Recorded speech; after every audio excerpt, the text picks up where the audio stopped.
Pour ce qui est effectivement du pétrole, le tribunal judiciaire de Paris a considéré que Total n'était pas en mesure de justifier ces allégations lorsqu'elle s'adresse à des consommateurs et lorsqu'elle prétend notamment qu'elle va parvenir à la neutralité carbone. Total Énergie qui vient d'être condamné par le tribunal de Paris.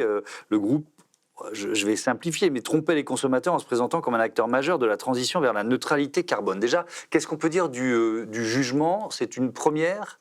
Alors oui, c'est une première, parce que le cadre juridique du greenwashing est assez récent. Au niveau européen, il date de 2024. De quoi s'agit-il? Une entreprise a le droit de s'exprimer, a le droit d'informer ses salariés, ses clients, ses fournisseurs, ses actionnaires. Aucun souci là-dessus, ce jugement ne le remet pas en cause.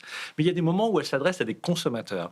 Elle s'adresse à des consommateurs par des communications commerciales pour leur vendre des produits, des biens, des services. Lorsqu'elle fait ça, précisément dans ses communications commerciales, et qu'elle parle d'environnement, soit pour indiquer que ces produits sont bons pour la planète, soit qu'ils ne sont pas nocifs pour la planète, elle rentre dans un cadre juridique qu'on appelle celui des allégations environnementales. Ouais.